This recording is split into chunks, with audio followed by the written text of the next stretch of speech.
السلام علیکم ورحمۃ اللہ وبرکاتہ۔ وعلیکم السلام ورحمۃ اللہ وبرکاتہ۔ بسم اللہ الرحمن الرحیم۔ اما بعد،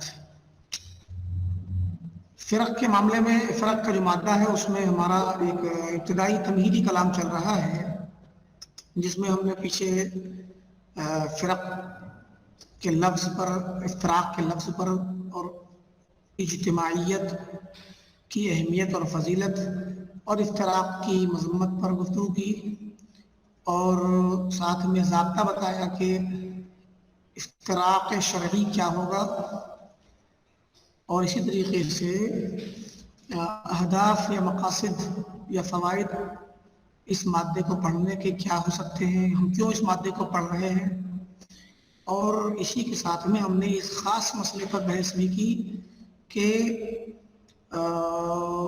بعض لوگوں کے ایک شبہ پایا جاتا ہے کہ پرانے فرق کو کیوں پڑھتے ہیں جبکہ وہ فرق ختم ہو چکے ہیں، ان کا کوئی وجود نہیں ہے، تو وقت ضائع کرنے والی بات محسوس کرتے ہیں کچھ لوگ۔ ہم نے بتایا، آپ لوگوں نے خود جواب دیا کہ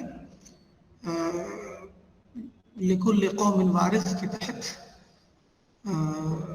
ہر فکر زندہ رہتی ہے، گرچہ اس کے ماننے والے اس نام کے تحت نہ پائے جائیں، لیکن فکر زندہ رہتی ہے۔ تو فکر یا عقیدہ جو زندہ رہتا ہے اس کا تتبع کرنا اور اس کو پیچھے کی اس کی جڑوں کو تلاش کرنا، ایک مطلب اس کو بولتے کیا نام ہے، کسی بھی چیز کی جڑ تک پہنچنا۔ یہ جب آپ کسی کی جڑ کو پہنچ جاتے ہیں تو آپ کو پتہ چلتا ہے کہ یہ بات جو آج کہی جا رہی ہے یہ کتنی پرانی ہے، کب سے کہی گئی ہے، کہ بالکل نئی ہے یا پہلے بھی کہی رہ چکی ہے۔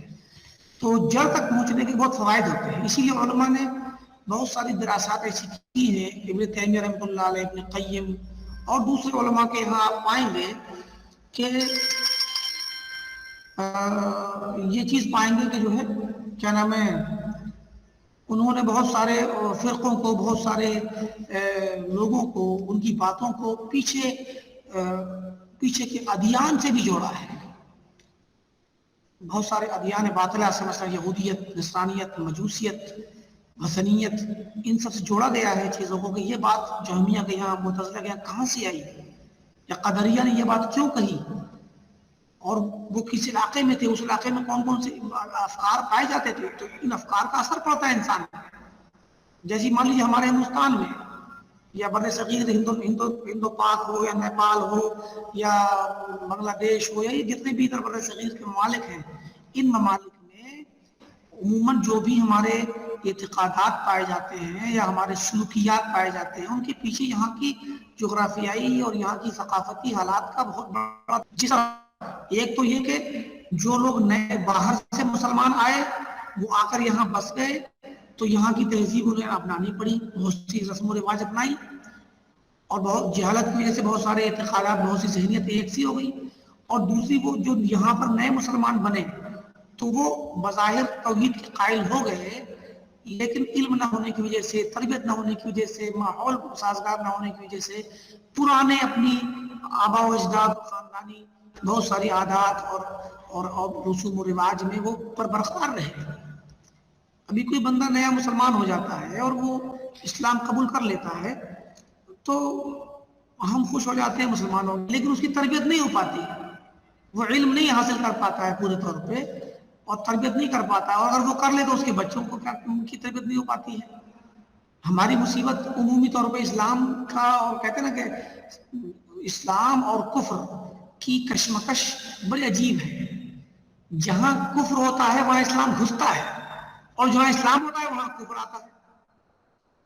اب ہوتا کیا ہے کہ جس معاشرے میں یا جس علاقے میں اسلام نہیں ہوتا وہاں اسلام گھستا ہے، کوئی نہ کوئی بندہ مسلمان ہو جاتا ہے، اور جو علاقہ پورا مسلمانوں کا ہوتا ہے وہاں ملحدانہ افکار، شرکیہ چیزیں، کفریہ اس طرح کی چیز داخل ہونا شروع ہو جاتی ہیں،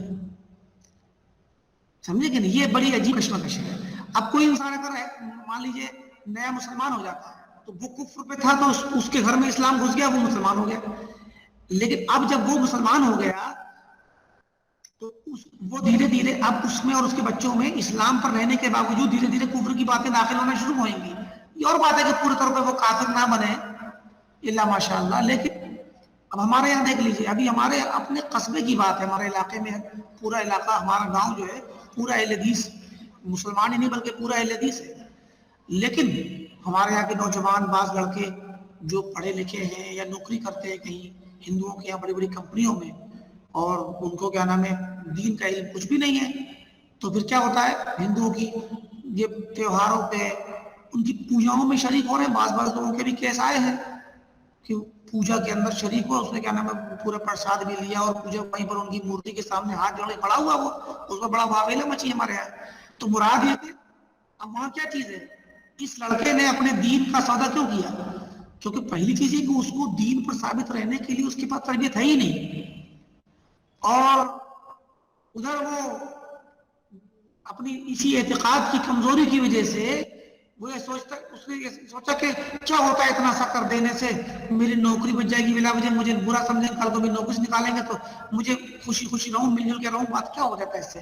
لیکن یہ نہیں پتا کہ اس نے کیا نام ہے کیا کر دیا. جب اس پر لیدے ہوئی تو اس نے معافی بھی مانگی اور اپنی برات کا اظہار کیا، توبہ کی باقاعدہ اعلان کیا، آج سے میں دوبارہ ایسا کبھی نہیں کروں، مجھ سے غلطی ہوگی، میں غلطی میں بھول چوک میں کر بیٹھا، مجھے سوچ نہیں پایا اور میرا تو ایمان چلا گیا. مطلب مراد ہے کہ چونکہ تقریر خطبے سنتے ہیں تو دینی ماحول ہے، لیکن مراد ہے کہ اندر سے جو طبیعت اندر سے جس نے جو نہیں روک پائی وہ کمزور تھی.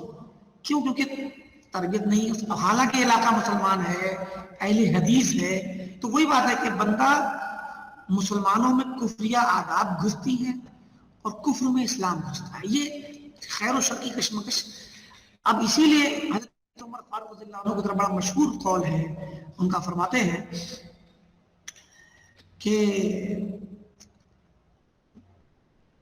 انما تنقض عرى الاسلام عروة عروة اذا نشأ في الاسلام من لا يعرف الجاہلیہ، کہ اسلام کے کڑیاں جن کڑیوں سے مل کے اسلام کی پوری تعمیر بنتی ہے، پوری عمارت بنتی ہے، اس کی اینٹیں کہہ لیجئے کہ عمارت کے لفظ سے اینٹ کہہ لیجئے، تو اس کی کڑیاں ایک ایک کر کے بکھر جائیں گی، ٹوٹ کے ختم ہو جائیں گی، اگر اسلام میں ایسے لوگ پیدا ہو گئے جو جاہلیت کو نہ جانتے ہیں. تو جاہلیت کو جاننا بہت ضروری ہے. اسی دیکھیں یہ بھی ہمیں ہمارے فرق کے مادے کو پڑھنے کے لیے جو وجوہات ہیں ان میں سے یہ بھی ہے کہ ہم اس لیے جاننا چاہتے ہیں فرق کو تاکہ ہم جاہلیت کو سمجھیں، ہم باطل کو سمجھیں، تاکہ خود بچ سکیں اور اپنی قوم کو بچا سکیں. تو ہوتا یہ ہے کہ جہاں ایمان اور اسلام کو جاننا ضروری ہے، وہیں کفر اور شرک اور وثنیت اور جاہلیت کو جاننا وہ ضروری ہے. تو مطلب یہی ہے کہنے کا کہ ہر جگہ یہ تاثیر و تاثر کا وہ پایا جاتا ہے، سمجھے کہ نہیں. ہمارے یہاں ہندوستان میں یہ چیز پائی گئی، یہ چیز موجود ہے ہمارے لوگوں میں کہ یہاں پر بہت ساری اخلاقیات، عادات، رسم و رواج جو کفریہ ہیں، تو ہر جگہ کیا نام ہے اسلام اور اس کے ماننے والے ان چیزوں سے متاثر ہوتے ہیں. تو مراد یہ تھی کہ جس طرح اسلام نے یہاں پر تاثیر ڈالی، آج دیکھ لیجیے ہندوستان میں بہت ساری یہاں کی تہذیب میں اسلامی بہت سی چیزیں پائی جاتی ہیں، یہاں کی زبان میں بہت چیزیں پائی جاتی ہیں، یہاں کی پیچھے کی تاریخ میں جائیں گے تو آپ کو لوگوں کی گفتگو میں آپ کو اسلامی الفاظ ملیں گے، اسلامی تہذیب کی بہت سی چیزیں ملیں گی آپ کو. لیکن ایسے ہی اسلام نے بھی تاثر لیا ہے یہاں کے علاقے میں آنے کے بعد. تو ہم نے یہ چیزیں پڑھی کہ بعض فرقوں کو بالکل یہ سوچ لیں کہ نہیں یہ پرانے تھے ختم ہو گئے مت پڑھو، یہ غلط بات ہے، یہ شبہ غلط ہے. کیونکہ ہر زمانے میں یا ہر جگہ کوئی نہ کوئی افکار پائی جاتی ہیں، اور ان افکار کو پتہ لگانے کے لیے پیچھے کی چیزوں کو پڑھنا بہت ضروری، کیونکہ وہ افکار باقی ہیں، وہ افکار باقی ہیں، اسی لیے ہم پڑھتے ہیں ان کو. یہ باتیں ہماری پیچھے گزر چکی ہیں. آج ہم جن چیزوں کو لیں گے ان میں سے ابتداءً یہ چیز ہے کہ پہلی چیز ہے کہ کیا یہ جو حدیث ہے، حدیث افتراق، بڑی مشہور حدیث ہے کہ بعض روایتوں میں کہ جو ہے افترقت اليهود على 71 فرقة وافترقت النصارى على 72 فرقة وستفترق أمتي هذه الأمة على 73 فرقة. ایک بعض روایتوں میں کہ افترق اہل الکتابین علی 72 فرقہ، تو مراد ہے کہ یہ جو کیا نام ہے حدیث آئی ہوئی ہے، تو یہ حدیث ہمیں بتلاتی ہے کہ امت میں افتراق موجود ہے، اور اللہ کے نبی صلی اللہ علیہ وسلم کی پیشین گوئی کے مطابق آپ کے بعد سے افتراق ہونا تھا، تو اب آپ کو گزرے ہوئے جو کہ کافی وقت گزر گیا، تو ہم آج یہ اعتقاد رکھتے ہیں کہ امت میں افتراق ہے۔ تو سوال اٹھتا ہے کہ کیا امت میں افتراق ہے کہ نہیں ہے، سمجھے کہ نہیں؟ تو بعض لوگ کہتے ہیں کہ نہیں امت میں کوئی افتراق نہیں، امت تو پوری کی پوری کیا نام ہے امت اسلامیہ ہے، کافی ہے۔ تو پھر وہ اس حدیث کا انکار کرتے ہیں، اصل میں بعض لوگ اس حدیث کا انکار کرتے ہیں، وہ کہتے ہیں کہ نہیں یہ سب بعض لوگوں کی گھڑی ہوئی باتیں ہیں، اور بعض فرقے والوں نے اپنے آپ کو صحیح ثابت کرنے کے لیے دوسروں پر الزام لگا کر دوسروں کو غلط کرنے کے لیے معاشرے میں کیا نام ہے ایک طرح سے نفرت پھیلانے کے لیے اور تعصبات کے لیے اور بہت سارے سیاسی مقاصد کے لیے اور دوسرے مقاصد کے لیے لوگوں نے یہ حدیث گھڑ لی۔ سمجھ میں آ رہی ہے بات کی نہیں آ رہی ہے؟ اس حدیث کو ضعیف کہتے ہیں لوگ، بعض لوگوں نے اس حدیث کو ضعیف کہا ہے، خاص کر دوسرے فرقے والے، کیونکہ وہ سب زد میں آتے ہیں نا اس حدیث کی وجہ سے۔ یہ حدیث تو کہتی ہے، معیار بتاتی ہے کہ مانا علیہ واصحابی کا معیار تو یہ بتاتی ہے نا، کلوا فی النار الا واحدہ کے لفظ سے۔ بلکہ امام شوکانی نے تو لکھا ہے کہ اپنی کسی کتاب میں غالباً نیر الاوطار میں کہیں پر لکھا ہے کہ جو ہے ضعفہ جماعہ ضعفہ جماعت۔ اچھا پہلے سن لیجئے کہ یہ حدیث جو ہے یہ حدیث صحیحین میں تو نہیں ہے بلا شبہ، لیکن ابو داؤد کے یہاں ہے، ترمذی کے یہاں ہے، امام حاکم کے یہاں ہے، بیہقی شعب الایمان میں ہے، اور کیا نام ہے اور بہت ساری جو کیا نام ہے شاطبی وغیرہ کے یہاں، یا وہ لوگ وہ علماء جو اپنی سند سے حدیثیں بیان کرتے تھے ان کے پاس اپنی سند سے موجود ہے، سنن کے اندر موجود ہے کہ یہ اور کیا نام ہے مستدرک حاکم میں ہے اور دوسری جگہوں پر ہے۔ تو مراد یہ کہ اگر کوئی حدیث صحیحین میں نہیں ہے تو کیا وہ ضعیف ہو جائے گی؟ کیا مشاہد؟ اگر کوئی صحیحین میں نہیں ہے حدیث تو پھر وہ ضعیف ہے، چاہے کہیں بھی ہو۔ نہیں شیخ، نہیں، یہ حدیث کے صحیح ہونے کے لیے ضروری ہے کہ صحیحین ہی میں ہو، اور صحیح میں نہ ہو تو ضعیف ہوگی۔ ٹھیک ہے، کہیں پر کوئی کلام ہے، کہیں پر کوئی کیا نام ہے ایک وہ آ جاتا ہے، مطلب ایک طرح سے شبہ آ جاتا، کلھا فی النار الا واحدہ، یہ بات چل رہی تھی۔ تو اس حدیث کو امام شوکانی نے اس کے بارے میں کہا ہے کہ ضعفہ جماعت، اور اس کے بارے میں مزید کہتے ہیں کہ وقال ابن حزم انہ موضوع، سمجھے کہ نہیں؟ یعنی امام شوکانی نے اس حدیث کو جہاں اس کے متعلق کلام کیا تو ایک تو کہا کہ محدثین کی ایک جماعت نے اس کی تضعیف کی ہے، ٹھیک، ضعفہ جماعت، اور دوسری چیز یہ کہی کہ ابن حزم نے اس کو موضوع روایت کہا ہے۔ تو اس پر شیخ البانی رحمۃ اللہ علیہ فرماتے ہیں کہ ولیس کما قال الشیخ الشوکانی، کسی محدثین کی جماعت نے اس کی تضعیف نہیں کی ہے، بل صححہ جماعت، سمجھے کہ نہیں؟ بلکہ اس حدیث کو محدثین کی ایک جماعت نے، اس کی تصحیح کرنے والے لوگ زیادہ ہیں، تضعیف کسی کا نے کسی کا سند پر کی ہے، ٹھیک ہے، کوئی ایک سند اگر ضعیف ہو سکتی ہے تو اس سے پوری تمام سندیں ضعیف ہوں ایسا ممکن، یہ تو لازم نہیں آتا۔ اور رہی بات ابن حزم کی، تو کہتے ہیں کہ امام شیخ البانی کہتے ہیں کہ میں نے بڑی کوشش کی، تلاشا، ڈھونڈا کہ دیکھوں تو حزم نے کہاں پر اس کو موضوع کہا ہے، بولے مجھے کہیں نہیں ملا ان کی کتابوں میں۔ اگر کوئی کتاب جہاں پر زیادہ امکان تھا کہ اسے ملے تو ان کی کتاب ابن حزم کی الفصل فی الملل فی الاہواء والملل والنحل، الفصل مطلب فرق کے بعد فرق کے متعلق حزم کی کتاب بڑی مشہور، اس ممکن ہے اس میں ہوتا لیکن اس میں بھی نہیں ہے.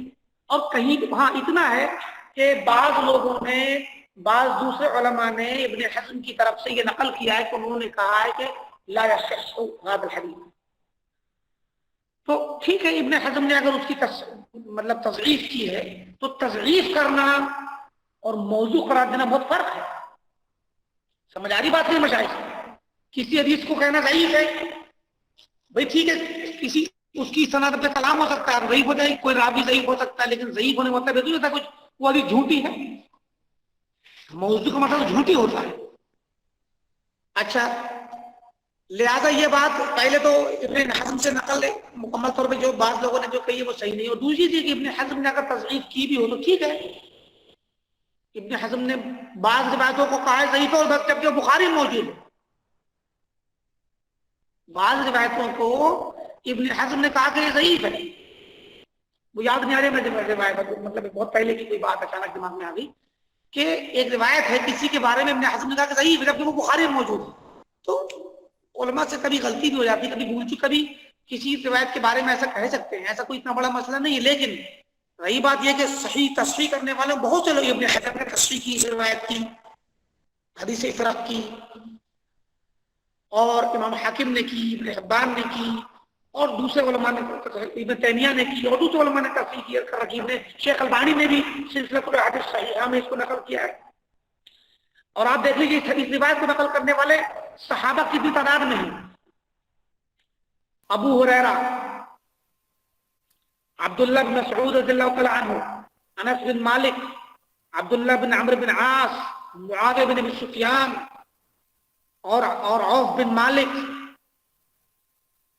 سعد بن وقاص. اس طرح سے 6 7 8 صحابہ تقریباً ہیں، جو ابو الدرداء بھی ہیں اسی میں. تو اتنے صحابہ جو اس روایت کو نقل کرتے ہیں. تو آپ بتائیے کہ متواتر کی کیا تعریف ہے؟ کم سے کم بہت بڑی تعداد ہونی چاہیے، بہت بڑی کتنی محال ہو. جھوٹ پر متفق ہونا. کم سے کم بھائی، کم سے کم بہت بڑی کی تو کوئی حد نہیں ہے. اتنی تو تعداد متواتر کے لیے کتنے لوگ ہونا چاہیے کم سے کم ایک طبقے میں؟ 3 ہونا چاہیے کم سے کم. کم سے کم کتنے لوگ ہوں؟ کم سے کم 3 ہوں. کم سے کم 4 ہوں. آپ نے جو بات کہی ہے وہ کیا نام ہے، کم سے کم 4 والی، تو یہ کیا نام ہے راجح. ورنہ مشہور بات یہ ہے، مشہور بات جو ہے وہ یہ کہ یہ ہے ما رواہ 10، کم سے کم 10 لوگ، یہ مشہور بات ہے. لیکن اس پر اعتراض یہ آتا ہے 10 پہ، طیب 9 لوگ ہو تو اور آپ نے آحاد کی تعریف کی ہوئی ہے. پہلے تقسیم کی گئی حدیث کی تو متواتر. تو متواتر وہ ہے، اب متواتر وہ ہے جس کو کیا نام ہے آپ کہتے ہیں کہ کم سے کم 10 لوگ ہوں، زیادہ کی تو کوئی تعداد ہی محدود نہیں کر سکتے آپ. پھر آحاد میں آپ کی قسم کرتے ہیں غریب، عزیز، مشہور. غریب وہ جس کے ایک طبقے کسی بھی ایک طبقے میں کم سے کم ایک راوی ہو تو غریب ہو گئی. کم سے کم میں، زیادہ میں تو 2 طبقے میں بھی ایک ہوگا تو غریب ہوگی، 3 میں ہوگا تو. لیکن اگر سب میں زیادہ ہوتا لیکن ایک طبقے میں ایک راوی ہو. عزیز یہ ہے کہ کسی ایک طبقے میں 2 راوی ہوں. مشہور یہ ہے کہ کسی ایک طبقے میں 3 ہوں. یہ ہو گئی تینوں ملا کے، غریب، عزیز، مشہور کی تینوں سے ملا کے ہوگی آحاد. اب اس کے مقابلے میں ہے متواتر. تو اب آپ متواتر کہہ رہے ہیں کہ وہ 10 ہونا چاہیے. تو جب متواتر 10 سے ہوگی، مشہور 3 سے ہوگی، تو جس روایت کو 9 نے روایت کیا وہ کیا ہوگی؟ مشہور ہوگی کہ متواتر ہوگی؟ یہ آحاد ہوگی کہ متواتر ہوگی؟ ایسی 8 نے روایت کیا، 7 نے، 6 نے، 5 نے، 4 نے. 4 کے بارے میں تو چلو کچھ لوگ کہتے ہیں کہ مستفیض ہو جائے گی، حالانکہ مستفیض اور مشہور ایک ہی چیز ہے. لیکن کچھ لوگ چلیے کہہ دیتے ہیں والی 4. تو 5 کو کیا کہیں گے آپ؟ اگر 5 نے روایت کیا تو 5 کو آپ جو ہے مشہور اور مستفیض میں رکھیں گے یا متواتر میں رکھیں گے؟ اعتراض سمجھ میں آ رہا ہے کہ نہیں مشاہد؟ مصطلح میں یہ سب بحث آتی ہے، مصطلح میں آپ لوگ اس کو دیکھیے گا. تو مراد یہ کہ اسی لیے محققین علماء نے اس مسئلے میں راجح قرار دیا ہے کہ جو روایت مشہور سے اوپر ہو وہ متواتر ہے، اور مشہور روایت وہ ہے جس کو کم سے کم 3 لوگوں نے روایت کیا، ایک طرف ہے۔ اور عزیز اور مشہور اور مستفیض دونوں ایک ہی چیز ہے، ان میں فرق کرنا یہ ایک تکلف ہے، لہذا کم سے کم 3 لوگ ہوں تو یہ آحاد رہتی ہے، اور آحاد کی سب سے بڑی قسم ہے مشہور، اور جب کسی روایت کے کسی طبقے میں 4 ہو جائیں کم سے کم تو پھر وہ متواتر ہو جاتی ہے۔ اب دیکھیے ہم نے بتایا آپ کو ابو ہریرہ رضی اللہ تعالیٰ نمبر 1، نمبر 2 عبداللہ بن مسعود، نمبر 3 انس بن مالک، نمبر 4 عبداللہ بن عمرو بن عاص، نمبر 5 معاویہ بن ابی سفیان، نمبر 6 عوف بن مالک، نمبر 7 ابو الدرداء، نمبر 8 سعد بن وقاص رضی اللہ تعالیٰ عنہ۔ 8 صحابہ سے یہ روایت آتی ہے حدیث افتراق۔ اگر کسی ایک آدھ طریقے میں کسی ایک آدھ سند میں ضعف بھی ہو تو کوئی نقصان نہیں دیتا، مجموعی طور پہ ساری روایتیں مل کے نہ صرف صحیح ہیں بلکہ یہ متواتر ہیں۔ متواتر معنوی، تواتر کی 2 قسمیں، لفظی اور معنوی۔ بعض روایتیں تو باللفظ متواتر ہیں اور بعض روایتیں معنی الفاظ الگ الگ ہیں لیکن معنی سب کا ایک ہے، تو یہ متواتر روایت ہے۔ لہذا یہ تو اس لیے یہ کہنا کہ جو ہے کیا نام ہے حدیث صحیح نہیں ہے، ضعیف ہے، یہ بات غلط ہے، حدیث صحیح ہے، اور اس کو روایت کرنے والے تقریباً 8 صحابہ ہیں، تو 4 5 4 ہی پہ متواتر ہو جاتی روایت، تو پھر وہ تو 8 ہیں، ٹھیک ہے۔ اس کے علاوہ ایک روایت نقل کرتے ہیں بعض لوگ جس کو ابن الجوزی نے الموضوعات میں نقل کیا ہے اور امام عقیلی نے الضعفاء میں نقل کیا ہے کہ وہ روایت مطلب باقاعدہ منقول ہو کے آئی ہے کہ یہی الفاظ میں کہ ستفترق امتی علی 73 فرقہ کلھا فی الجنہ الا واحدہ، کلھا فی الجنہ الا واحدہ۔ سمجھ آ رہی بات کہ نہیں آ رہی؟ ہم پڑھتے ہیں کلھا فی النار الا واحدہ، اور انہوں نے کہا کہ کلھا فی الجنہ الا واحدہ۔ تو یہ موضوع روایت ہے، اس کو علماء نے نقل کیا کیونکہ باقاعدہ آئی ہے تو اس کو بتایا ہے کہ یہ موضوع ہے اور من گھڑت روایت ہے، لہذا اس مسئلے میں یہ مسئلہ تو کلیئر ہو گیا۔ اب مسئلہ آتا ہے کہ کلھا فی النار الا واحدہ، کلھا فی النار جو کہا گیا اس کا مطلب کیا ہے؟ کیا سب کے سب کفار ہیں، یا سب کے سب ہم جہنم میں جائیں گے تو ہمیشہ ہمیشہ کے لیے جائیں گے، یا یہ کہ اول وہلہ میں سب کے سب جہنم میں جاتے جائیں گے اور ان کو پھر ہمیں کفار سمجھنا چاہیے؟ کلھا فی النار الا واحدہ جو فرمایا گیا کہ سب کے سب جہنم میں جائیں گے سوائے ایک، اس کا مطلب کیا ہے؟ پہلی چیز یہ جان لیجیے آپ، اس کا مطلب قطعاً تکفیر نہیں ہے، اس کا مطلب قطعاً تکفیر نہیں ہے۔ یعنی مطلب اگر یہ کہہ دیا کہ کلھا فی النار تو اس کا مطلب یہ نہیں کہ سب کے سب جہنم میں گئے تو سب کافر ہیں، نہ، جہنم کی وعید سنانے کا مطلب کافر ہونا نہیں ہوتا، پہلے نہیں جان لیجیے۔ اللہ تعالیٰ نے بہت سی جگہوں پہ کہا اور بھی چیزوں پر وعید سنائی کہ نہیں سنائی ہے؟ ان الذین یأکلون، امام ابن تیمیہ فرماتے ہیں کہ قولہ صلی اللہ علیہ وسلم کلھا فی النار لیس باشد من قولہ تعالی ان الذین یأکلون اموال الیتامی ظلما انما یأکلون فی بطونہم نارا وسیصلون سعیرا، کہ اللہ تعالیٰ نے یتیم کے مال کو ظلمن کھانے والے شخص پر جو وعید سنائی ہے اس آیت میں، تو اللہ کے نبی صلی اللہ علیہ وسلم کا یہ فرمانا کہ کلھا فی النار، یہ کلھا فی النار کا لفظ اس سے زیادہ سخت نہیں ہے۔ وہ تو ایسے یہ کہہ دیا مثلا مان لیجیے کلھا کی جگہ پر ایک لے لیجیے ان میں سے کوئی فرقہ اور کہہ دیا کہ یہ فرقہ جہنم میں ہے، ہذہ الفرقہ فی النار، کسی کو کہنا کہ یہ جہنم میں ہے، جہنم میں داخل ہوگا، یہ کہنا، اور کسی کو یہ کہنا کہ تم اپنے پیٹ میں جہنم کی آگ بھر رہے ہو، جہنم کی آگ کھا رہے ہو اور تم جہنم میں داخل بھی ہو۔ ان الذین یأکلون اموال الیتامی ظلما انما یأکلون فی بطونہم نارا وسیصلون سعیرا، یصلون سعیرا کا مطلب کلھا فی النار ہوا، تو ساتھ میں کہا کہ انما یأکلون فی بطونہم نارا، یہ ڈبل وعید ہے۔ تو یہ جو بات ہے آپ ابن تیمیہ کہتے ہیں کہ یہ حدیث کے الفاظ کلھا فی النار اس آیت سے زیادہ سخت نہیں ہے، لیکن کیا یتیم کا مال غصباً اور ظلماً کھا جانے والا شخص کافر ہو جائے گا؟ وہ گنہگار ہے، ظالم ہے، گنہگار ہے، اور اس ظلم پر، اس گناہ پر وہ جہنم کا مستحق ہے۔ ویسے ہی یہ فرقے بھی ہیں، یہ فرقے اہل سنت والجماعت کے راستے سے ہٹ جانے کی وجہ سے، اللہ کے نبی کے راستے سے ہٹ، اور اللہ نے فرمایا کہ نبلی ما تقدم ونصلی جہنم وساءت مصیرا، تو نصلی جہنم و کلھا فی النار ایک ہی چیز ہے۔ تو جس طرح اللہ نے فرمایا کہ اللہ کے نبی کے راستے سے اور اہل ایمان کے راستے سے ہٹ جانے کی وجہ سے یہ لوگ جہنم کے مستحق ہیں،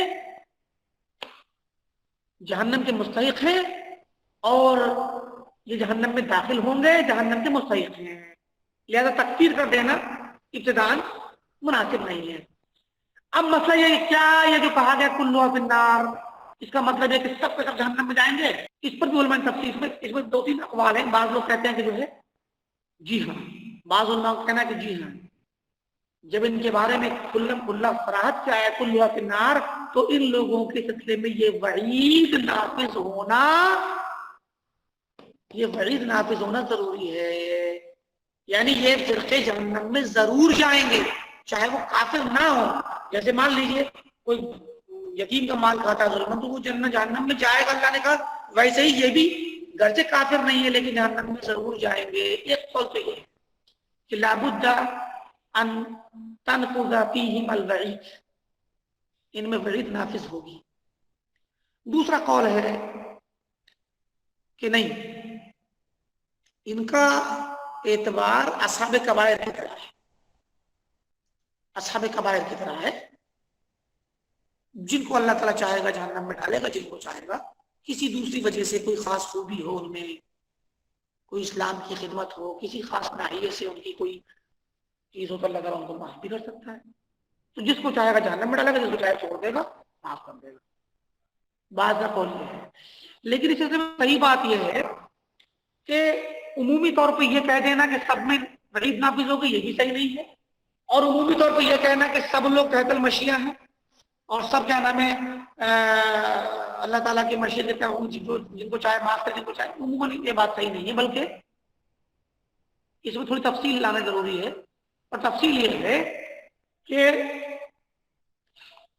ان فرقے ضالہ میں جن کی بدعتیں، جن کا انحراف کفر کو پہنچا ہوا ہے، کیونکہ بدعت کفریہ یہ مکفرہ بھی ہوتی ہے، اور بدعت مفسقہ، بدعت کفریہ اور فسقیہ، اور بدعت مکفرہ اور مفسقہ۔ تو بدعت مکفرہ جن لوگوں کے پاس ہے، جو کفر و شرک میں مبتلا ہے، تو وہ اپنے کفر کی وجہ سے کافر ہیں، اور ایسے لوگ اگر بغیر توبہ کے مرتے ہیں تو لا محالہ جہنم میں جائیں گے، اس میں کوئی شک نہیں، ان میں وعید نافذ ہوگی، کیونکہ پھر وہ اسلام پر نہیں تھے، گرچہ اسلام کے نام سے انہوں نے فرقہ بنایا تھا لیکن اسلام پر تھے ہی نہیں۔ اور جن کے پاس بدعت فسقیہ یا مفسقہ ہے، تو ایسے لوگ جو ہیں تحت المشیہ ہوں گے، اور یہ اصحاب کبائر کے حکم میں ہوں گے، جن کو اللہ تعالیٰ چاہے گا بخش دے گا کسی خوبی کی وجہ سے، کیونکہ ان کے پاس اسلام کی دوسری چیزیں بھی ہیں، اور جن کو چاہے گا انہیں عذاب دے گا۔ تو اس مسئلے میں قول فصل یہ ہے، ٹھیک ہے۔ تھوڑی سی ایک ڈسکس کی بات ہوگی کہ امت میں اختلاف ہے، افتراق ہے، فرقے ہیں، یہ بات طے ہو گئی، کچھ حدیث میں اس بات کی پیشین گوئی آئی تھی، اور فرقے موجود ہیں، حدیث صحیح ہے۔ اب سوال آتا ہے کہ جو فرقے ہیں تو کتنے ہیں؟ حدیث میں تھا 72 یا 73، تو کیا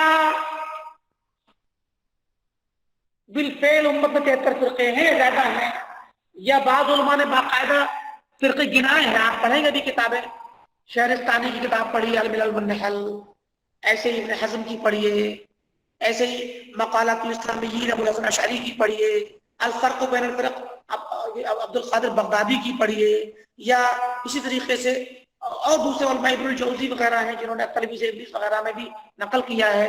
تو بہت سارے علماء ہیں جنہوں نے کیا نام ہے، ملتی ایک عالم ہے، ان کی بھی کیا نام ہے عقائد الصلاۃ والسلام فرقہ، اور ایک فخر الدین رازی کی بھی کتاب ہے اعتقادات فرق المسلمین والمشرکین، بہت سی کتابیں ہیں فرق پر لکھی گئی ہیں. تو ان کتابوں میں فرق لوگوں کے گنوانے کا الگ طریقہ ہے. لوگوں نے 72 تک پہنچایا ہے گمراہ فرقوں کو. تو کسی نے کہا کہ امہات الفرق 3 ہے، کسی نے کہا 4 ہے، مطلب اصل فرقے 3 بقیہ سب فروعات. کسی نے کہا اصل فرقے 4 بقیہ ان کی فروعات. کسی نے اصل فرقے 5 بقیہ فروعات. ابن جوزی نے 6 قرار دیا، 4 قرار دیا، اور ابو الاسود نے 10 قرار دیا کہ 10 بقیہ فروعات. ایک ہی فرقہ بڑا، اس میں 8. ابن جوزی نے کہا کہ 6 فرقے بڑے بڑے ہیں اور ہر فرقے میں 12 شاخیں ہیں، تو 12 سے 72 ہو گئے. اس طرح سے لوگوں نے گنایا ہے، لیکن یہ گنانا صحیح نہیں. نہ تو یہ گنانا صحیح ہے، نہ یہ طریقہ صحیح ہے کہ جس طریقے سے آپ فرقوں کی تشدید کریں. کیونکہ جس عالم نے جس زمانے میں فرقے گنائے، کیا اس زمانے تک امت مکمل ختم ہے؟ امت تو قیامت تک ہے. اللہ کے نبی نے فرمایا کہ وسط میری امت فرقوں میں بڑھ جائے گی. تو کون سے زمانے تک کے لیے کہا تھا آپ نے؟ آگے آنے والے 10 سال میں، 20 سال میں، 100 سال میں، 200 سال میں، یا قیامت تک؟ کبھی نہیں. لہٰذا فرقوں کو بانٹنا یا ان کی تعداد شمار کرنا، یہ کوئی بھی عالم، جتنے لوگوں نے بھی کام کیا ہے، کوئی بھی عالم جو علماء فرق میں سے کوئی بھی عالم اس تعداد کے ذمے متفق نہیں ہے. نہ ان کے پاس کوئی ضابطہ ہے، نہ کوئی قانون ہے، کیونکہ اپنے حساب سے ہر کسی نے شمار کیا ہے. تو پھر ہر کسی کی رائے الگ الگ ہے، تو کس کی رائے مانیں گے آپ؟ لہذا یہ بے تکلف کی بات بھی ہے، اس میں تکلف کرنا اور اس کے بارے میں. ہاں، اور یہ بھی مسئلہ ہے کہ یہ چیز طے، نہ تو حدیث میں کوئی وقت مقرر ہے کہ کب تک فرقے نکلیں گے، کب تک 72 بنیں گے. جب یہ مقرر نہیں ہے تو قیامت تک پتہ نہیں کتنی فرقے آئیں گے. اب جو آ چکے وہ 72 زیادہ بھی ہو سکتے ہیں اور ہیں، لیکن وہ 72 زیادہ ہمیں ذکر ہے، لیکن ممکن ہے وہ کسی نہ کسی طریقے سے کسی کی شاخ ہو، یا جس کو فرقہ مانا جا رہا ہے وہ فرقہ نہ بھی ہو. کس کو فرقہ مانا جائے، کس کو نہیں مانا جائے، یہ بھی بہت بڑا ایک مسئلہ ہے. تو یہ تکلف کی بات ہے، اس میں پڑھنا، اس کے پیچھے جاننا اور فرقوں کو شمار کرنا، ان کو باقاعدہ اس میں قرار دینا کہ یہ یہی فرقے ہیں جو 72 ہیں. تو بقیہ جو آئیں گے وہ اس کا مطلب 72 میں نہیں ہے، وہ پھر صحیح ہے. تو یہ سب کیا نام ہے، تکلف ہے.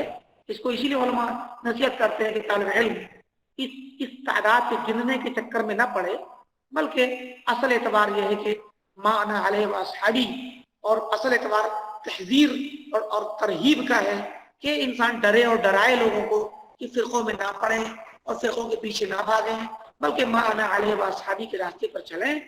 اور یہی ہمارے لیے اصل اعتبار ہے. باقی فرقوں کو شمار کر کے رکھنا شریعت میں مقصود نہیں، بلکہ ان سے ڈرانا مقصود ہے. ورنہ احوا اور خواہشات اور اغراض و مقاصد اور بہت ساری شبہات اور شہوات تو بہت زیادہ ہیں. تو ان کا شمار کہاں تک کریں گے اور کس کو کہاں سے جوڑیں گے آپ؟ ایک درخت کی سینکڑوں کیا نام ہے شاخیں نکل جاتی ہیں، ایک فرقے کی سینکڑوں شاخیں نکل جائیں، ہر شاخ کو آپ ہزاروں فرقے ہو جائیں گے، اور کن شاخوں کو کس کے ساتھ جوڑیں گے یہ بھی ایک مستقل تکلف کا کام ہے. شریعت میں کا مقصد ہے کہ جو ہے آپ اور ایک طالب علم، ایک مسلمان، عام مسلمان اس حدیث کے ذریعے ان ہلاک ہونے والے فرقوں کے راستے پہ جانے سے بچے اور اپنے آپ کو کتاب و سنت سے جوڑتے ہوئے صلی اللہ علیہ وسلم کے طریقے پر رہے اور ما انا علیہ واصحابی کے منہج کو اختیار کرے. ٹھیک ہے، اسی پہ اکتفا کرتے ہیں، باقی ہے انشاءاللہ. شیخ الفرق بین الفرق، کر لیں تو گھنٹی لگ چکی ہے. الفرق بین الفرق کسی کتاب ہے شیخ؟ بغدادی بھی بڑے مشہور کیا نام ہے امام بغدادی ہے، عبد القادر بغدادی نام ہے. عبد القادر بغدادی.